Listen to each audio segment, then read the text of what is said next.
Yo, c'est Yamired. Avec l'annonce du tout nouveau support SS en OCG, il était enfin temps de revenir en vidéo. Attends, mais tu vas quand même pas encore parler des 6 samouraïs? Ah bah je t'avoue que là c'était très tentant, mais non. On va plus aborder d'autres SS avec des guerriers tout aussi emblématiques, dont la non moins célèbre Raillé, j'ai nommé Sky Striker ou Assaudler en VF. Attends, mais qu'est-ce que j'entends là? Raillé? Ça se dirait? Ouais, c'est vrai ça, tu pourrais au moins respecter ma future femme. Bon, niveau respect, je te rappelle pas son âge, hein. Et effectivement, Dark Magician, il faut bien dire Ray. Il semble que je me sois bien planté de prononciation dans les précédentes vidéos, du coup, maintenant que t'es là, n'hésite pas à revenir si besoin. Eh ben ça marche. Bon, et si vous n'êtes pas au courant, il y a maintenant presque 2 ans est sorti le tout premier numéro de CG Stories. Un manga qui a adapté le lore Sky Striker en 19 chapitres qui se sont terminés tout récemment. C'est donc celui-ci qui a été résumé dans cette vidéo. Bien évidemment, je me suis permis de sauter de nombreux passages que je trouvais un peu moins pertinents. Le but étant avant tout de vous faire comprendre l'histoire autour de cet archétype et à quoi correspondent chacune des cartes. Si toutefois vous voulez approfondir le sujet, je vous invite sincèrement à aller lire les scans traduits en anglais, je vous ai mis tous les liens en description. Sur ce, bonne vidéo!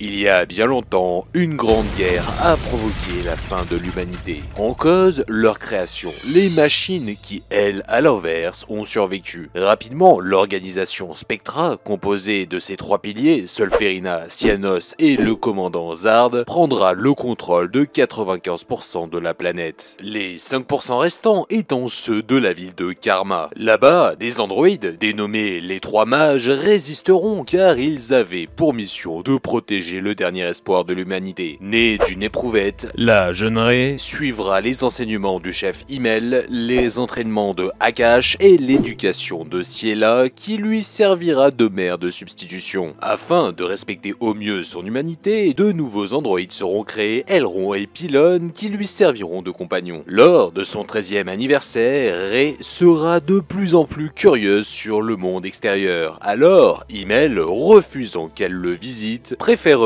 lui apprendre l'existence de Assaudler, une technologie surpuissante qui a créé l'humanité par le passé afin de s'armer pour la guerre en devenant des As. Toutefois, lorsque la ville se fera attaquer par Spectra et que les mages iront sur le champ de bataille afin de préserver la jeune fille, celle-ci refusera que ses proches se sacrifient pour elle et demandera à Himmel de devenir une As. Ainsi, même si Assaudler changerait sa personnalité à jamais, Ray s'en équipa et se lancera à l'attaque de l'ennemi. Alors, les piliers, comprenant qu'ils n'avaient aucune chance face à cette ancienne technologie humaine sortie d'outre-tombe, ils battront en retrait tout en capturant Ciela au passage. Malgré tous ces efforts, depuis ce jour, Ray perdra définitivement sa mère adoptive. Assaudler est sorti pour la première fois en 2018 dans Les Sauveurs des Ténèbres, aux côtés de Mers Fourrure et Vampire. En VO, son nom, Sento, se traduirait par épée flash ou épée éclair, mais c'est également un jeu de mots car il est aussi l'homophone du mot guerre. Ok, du coup je comprends mieux les pèlerins et les machines de guerre, mais pourquoi ce thème tourné vers le ciel avec les traductions occidentales? J'y viens justement. C'est un archétype composé principalement de monstres machines ainsi que quelques guerriers qui sont quasi tous contenus dans le sous-archétype Assaudler As. En VO, Sentochi qui rajoute simplement le mot princesse ou du moins une femme importante, ce qui pourrait se traduire grossièrement par fille au katana éclair, expliquant le design de Ray. Mais là encore, il y a un petit jeu de mots. Sentochi, c'est aussi l'homophone de avion de chasse, expliquant les nombreuses références à eux. Du coup, on peut dire que Ray c'est un avion de chasse? On peut surtout comprendre le choix du terme As, qui est le mot utilisé pour nommer les pilotes victorieux. Par contre, visiblement, tous les monstres n'ont pas ce statut de As. Elrond comme Pylone, qui lui d'ailleurs n'a pas de carte à ce jour, font bien évidemment référence aux parties des avions du même nom. Les trois mages, eux, ont un nom qui est littéralement la traduction de ciel dans diverses langues. Et Cienos a elle un nom en référence au bleu cyan, la couleur du ciel si on veut. Par contre, les deux autres piliers, Zard et Solferina, qui n'ont pas encore de carte, eux correspondent aux jaunes Zard et aux rouges Solferino. Ah ouais, de quoi faire penser aux trois couleurs primaires.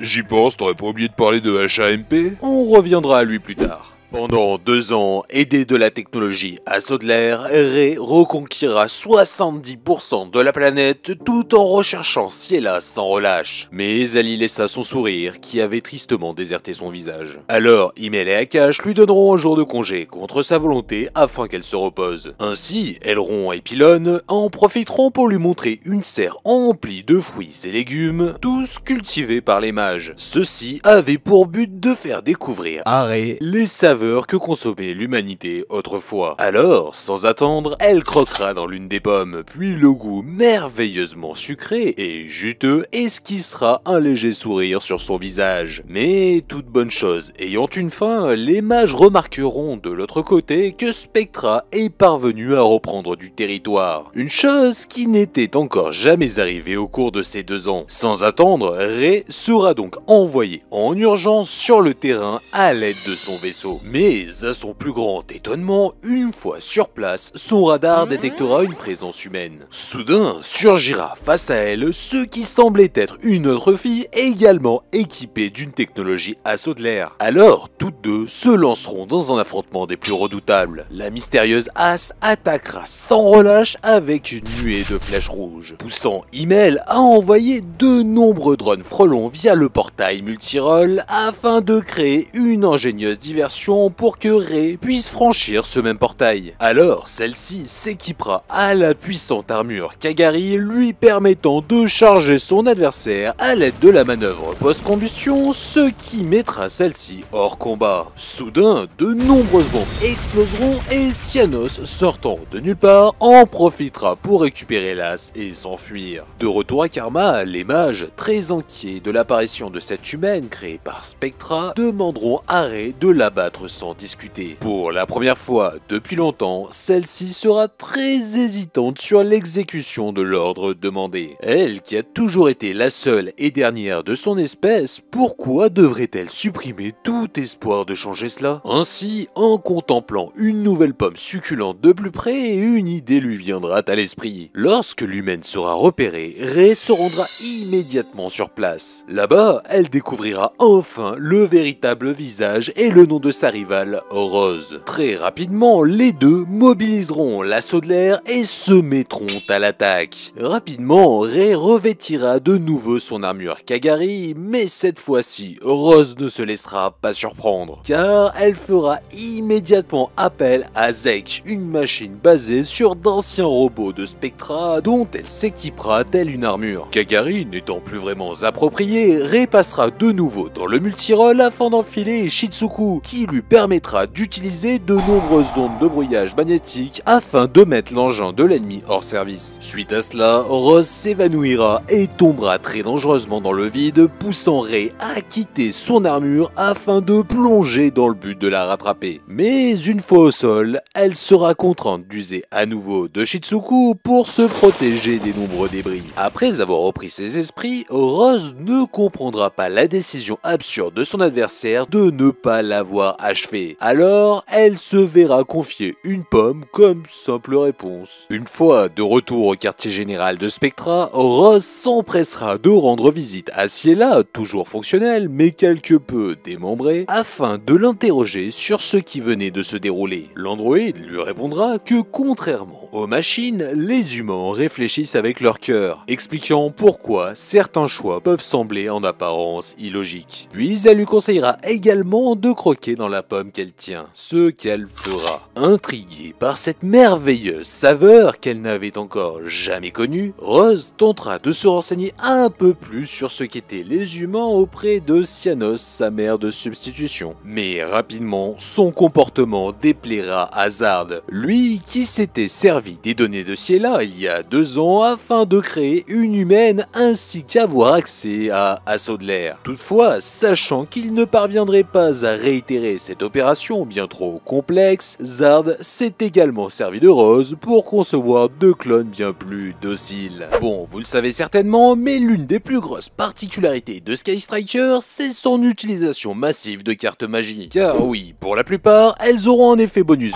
bien sympathique si vous avez déjà 3 autres magies dans votre cimetière. Cependant, pour les activer, la majorité demanderont de n'avoir aucun monstre dans la zone main. Bah oui, du coup, faut jouer 0 monstre. Mais Ré alors? Eh bien, justement, c'est toute la subtilité d'un archétype sorti en MR4, jouant merveilleusement avec l'introduction d'un nouvel emplacement, la zone extra. Du moment que vos 5 zones main sont vides, si vous avez un monstre en zone extra, l'effet passera. Du coup, les magies peuvent être divisées en plusieurs parties. Les cartes mobilisation, dont le succès de à l'attaque lui permet souvent de flirter avec la banlist, mais également d'avoir un nouveau visuel, elles symbolisent surtout la transformation en mode assaut de l'air. Ensuite, il y a les cartes manœuvres, qui elles sont des magies normales, ayant chacune un lien avec une des armures élémentaires de Ré. Puis les cartes mecha, des magies rapides qui elles ont tous un chiffre dans leur visuel et un nom qui font clairement référence à des avions de chasse américains. Le P61 Black Widow pour Encre Veuve, le F15 Eagle pour Boost Aigle, le F1 Tiger Shark pour Canon Requin et le FA-18 Hornet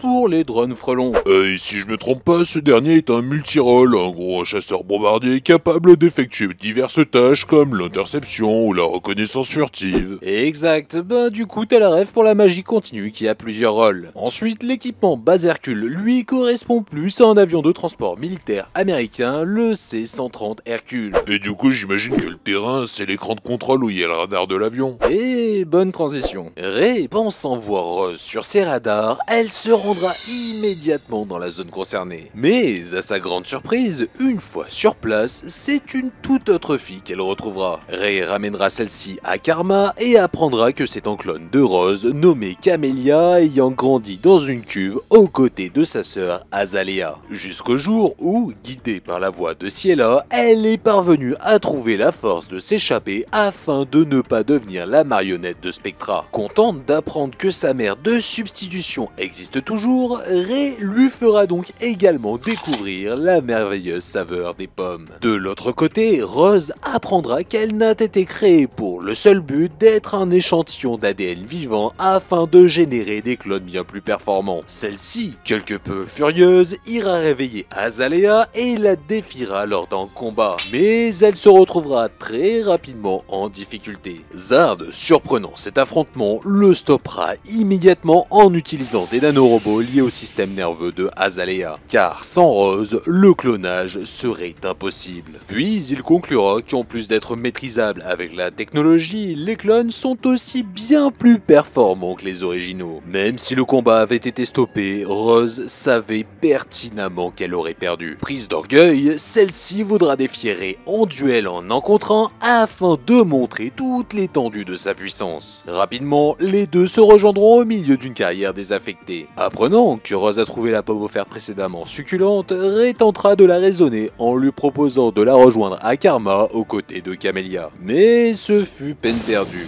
Bien trop déterminée à en découdre, la fille de Spectra s'équipera de nouveau de Zek. Ré tentera donc à nouveau d'utiliser différentes armes, mais cette fois-ci son adversaire semblait préparé. Elle passera donc au travers du portail afin de revêtir l'armure Kaina pour utiliser la manœuvre ciseaux croisés afin d'extraire son adversaire de Zek. Puis les deux poursuivront leur combat d'as sans aucune armure. Toutefois, non loin de là, Azalea surveille secrètement cet affrontement, tout en attendant le moment opportun pour découper une grue afin que sa structure s'effondre sur les deux humaines qui les enterrera vivantes. À Karma, lorsque Camélia apprendra la disparition de ces dernières, son comportement changera brusquement. Elle éliminera Akash, puis en fera de même avec Himmel. Toutefois, quand elle tombera sur Pylone et Aileron avec un panier de pommes rempli, elle choisira de les épargner. Pendant ce temps, à Spectra, lorsque Azalea rentrera, elle tombera sur un Zard fou de rage, car celle-ci a désobéi en éliminant Rose alors que sa seule cible était Ré. Sans surprise, il ne manquera pas de la punir, mais... Entre-temps, Azalea était parvenue à griller ses propres nanorobots. Alors, elle profitera de ce moment de confiance excessive pour l'achever, puis elle en fera de même avec Solferina. Contrairement au robot, nouveau, les humains peuvent mentir. Tel était le plan qu'avaient conçu Camélia et Azalea afin d'en finir avec Karma et Spectra. Cyanos, qui observait discrètement la scène, sera étrangement triste de voir ses compagnons se faire éliminer sous ses yeux. Mais sachant Rose en danger, elle partira immédiatement à son secours. Parlons maintenant des assauts de l'ère As. Comme vu précédemment, le but est de n'avoir aucune carte en zone main, mais plutôt un monstre en zone extra. C'est pourquoi tous les monstres de l'extra deck seront des liens. Cependant, pour débuter leurs invocations, nous aurons besoin des 2 seuls monstres du main deck et de type guerrier de l'archétype. Et là on parle en Fandré. Exact, au vu de ton impatience, on va commencer par elle. C'est donc la première des deux, et en plus elle a un artwork alternatif. Son nom est un homophone de 0 en japonais, d'où sa véritable prononciation Rei. Elle représentait le légendaire avion de chasse japonais A6M qui surpassait pas mal d'avions pour son époque, et qui a justement été surnommé 0 par la marine impériale de ce même pays. Tu vois, j'avais raison, on peut vraiment dire que c'est un avion de chasse. Rei possède également 4 armures à son effigie, des monstres Link 1, chacun d'un attribut élémentaire différent nécessitant un monstre As. Toutefois, à niveau référence, le numéro indiqué sur l'armure ou le nom ne nous aideront pas vraiment cette fois-ci. Donc, en m'aidant des cartes manœuvres associées, je pense qu'il doit probablement s'agir de la représentation des différents modèles du A6M. Shitsuku, qui possède 2 visuels, me fait beaucoup penser au A6M de N, un hydravion qui servait d'intercepteur afin de protéger les bases. Kagari, qui a également 2 visuels, lui plus au A6M de K, dont on n'a gardé que les mitrailleuses afin de servir d'avion kamikaze. Hayate et sa grosse arme au A6M3 modèle 32, dont la vitesse et la capacité du canon avaient fortement été améliorées. Et pour Kaina, comme l'ennemi apparaît sur sa manœuvre, il pourrait s'agir du A6M2 modèle 21, connu surtout pour le 0 d'Akutan. Un avion de ce même modèle qui s'est crashé sur l'île d'Akutan, permettant aux Américains de le disséquer puis de le réparer afin de mieux comprendre son fonctionnement et de pouvoir le contrer. Ce qui entraînera d'ailleurs petit à petit la fin du A6M. Du coup, vu qu'elle apparaît sur la magie, j'imagine que maintenant on va parler de Rose. Bien vu, avec ces 2 visuels, c'est donc le second et dernier guerrier. Son nom n'est autre que 0 en anglais avec les syllabes inversées, histoire de bien montrer son opposition à Rei. Tu vois, t'as parlé de tous les monstres du main deck et t'as oublié l'assaut chirurgical HMP. Non, j'y arrive. Rose, elle, n'a qu'une seule armure qui lui correspond, la Link 2 Zek. Et là aussi, son nom fait référence au A6M. Durant la Seconde Guerre mondiale, du côté des Alliés, ils avaient pris pour habitude de renommer les avions de chasse japonais. Et Zek, c'est ainsi qu'a été rebaptisé le fameux 0. D'ailleurs, pour HMP, c'est quasiment la même chose. Le A6M3 modèle 32 qu'on avait justement vu précédemment avec Hayate avait été pris pour un tout nouveau chasseur par les Alliés, alors lui aussi aura le droit à son surnom Amp. Enfin, Rose et Rei auront leur propre Link Attaque 0, dont je pense vous aurez maintenant compris la signification du nom. Pour les dernières Link, en revanche, on s'éloigne un peu de cet avion japonais. Camélia et Azalea étant toutes 2 des clones, ça explique sans doute pourquoi ce ne sont pas des guerrières du main deck. D'ailleurs, leur nom de fleur, c'est surtout une référence à celui de l'humaine dont elles sont la copie, Rose. Azalea aura elle aussi sa propre armure Tempérance, puis les 2 clones en auront également une en commune, Spectra. Mais bon, là au niveau des références, c'est surtout propre au manga.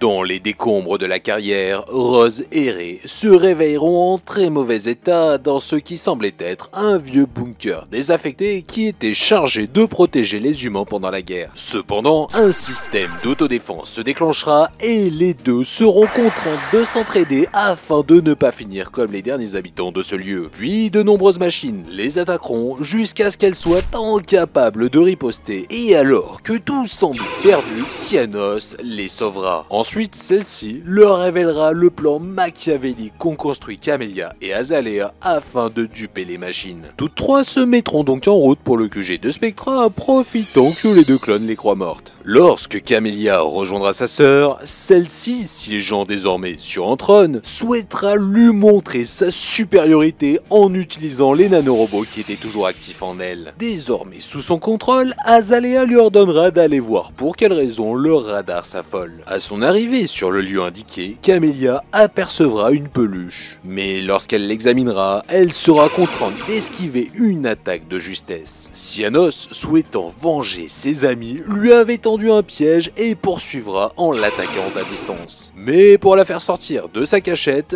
comme Rose, Camélia utilisera de nombreuses flèches rouges. Puis elle comprendra rapidement que Cyanos n'est qu'une diversion, alors elle retournera immédiatement au QG. Pendant ce temps, à cet endroit, Ray et Rose en profiteront pour s'infiltrer où se trouve Ciela. Mais les retrouvailles seront brèves, car Azalea les rejoindra rapidement. Comme à son habitude, Ray tentera de lui faire entendre raison en la ralliant à sa cause. Malheureusement, cela n'aura aucun effet sur elle, car Azalea méprise les machines et souhaite toutes les éradiquer, y compris Ciela. Toutefois, Rose et Ray ne seront pas sans reste, car tant qu'elles existeront, elle et Camélia ne seront que de vulgaires clones. Ensuite, à partir des restes de Zard et Solferina, Azalea s'était construit une toute nouvelle armure dont elle s'équipera, puis s'en servira pour absorber Ciela sur son bouclier. Rose et Ray tenteront donc de le lui arracher, mais Camélia surgira à cet instant et séparera les deux afin de s'isoler en tête-à-tête avec l'humaine dénuée de clones. Malheureusement, Ray, bien moins puissante et à bout de force, aura beaucoup de difficultés à lutter seule. Pendant ce temps, du côté de Karma,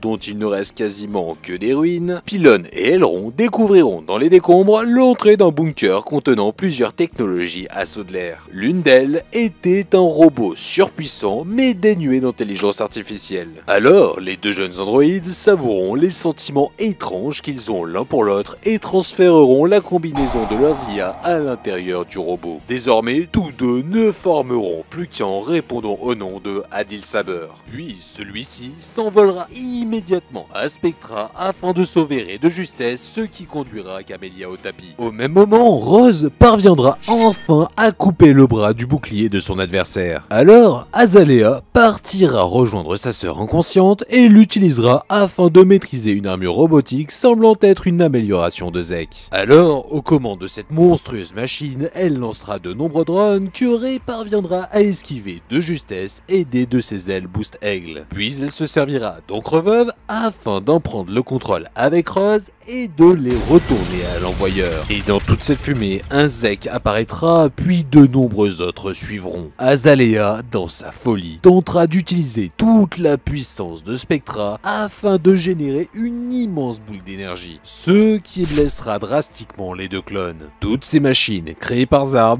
puisent leur énergie directement dans le cerveau des humains, ce qui est très dangereux car eux ne fonctionnent pas comme des robots. A l'inverse, la technologie d'origine assaut de l'air augmente sa puissance en fonction des sentiments que referme leur cœur. Désormais, consciente de cette information, Rose et Ray uniront leurs forces pour ouvrir un nouveau portail, mais cette fois c'est Adil Saber qui passera au travers, le transformant en une immense épée qui viendra s'équiper aux deux. Ainsi, elles utiliseront toute sa puissance afin de lancer une attaque imparable sur l'ennemi. Alors que les deux clones étaient à terre, Azalea refusait de perdre si facilement, ce qui la conduira à déclencher sa dernière option. Au-dessus de leur tête, au-delà du ciel, se trouvait le satellite qui avait par le passé éradiqué l'humanité de cette planète. C'est donc celui-ci qu'elle réactivera. Ray, ne souhaitant absolument pas voir Rose disparaître, elle ira dans l'espace, puisera dans ses dernières forces afin d'ouvrir un portail multirôle lui conférant l'armure Hayate, avec laquelle elle usera d'une rafale vectorielle afin d'éliminer toute menace. Puis, la technologie assaut de l'air n'étant pas conçue pour une aussi haute altitude, Ray retombera dangereusement. Mais cette fois-ci, c'est elle qui sera rattrapée par Rose, tout ça sous les yeux de Camélia et Azalea qui rendront leur dernier souffle main dans la main. Bon, c'est bien beau tout ça, mais comment ce deck est censé gagner avec aussi peu de monstres puissants? Ah bah là, je peux peut-être répondre à ta question. Assaut de l'air est en fait un deck contrôle, donc il vise à contenir les velléités offensives de l'adversaire afin de gagner à l'usure. Et pour comprendre comment il le fait, il faut d'abord relever une chose très importante. Le deck est, surtout pour l'époque où il est sorti, très stable et a besoin de très peu de cartes pour jouer. Ce faisant, même dans un deck assaut de l'air pur, on va rarement dépasser les 15 à 20 cartes assaut de l'air dans le deck. Et donc on aura 20 t'as 25 places pour mettre des end traps, des magies pièges génériques pour contrer les actions adverses, et d'autres pour accélérer le remplissage du cimetière en cartes magie afin de bénéficier de 100% de l'effet des magies assaut de l'air. Vous l'aurez compris, pour gagner, le deck se sert de ses propres magies telles que encre ou combustion pour gérer les cartes adverses, tout en les combinant avec toutes sortes de cartes génériques, pendant qu'on générera un maximum de cartes advantage par le biais premièrement d'Alattack qui génère du +1 si elle a son effet entier, de Kagari et Multirole qui s'occupent de la recycler, et de Shizuku qui fait toujours plus de cartes advantage en end phase.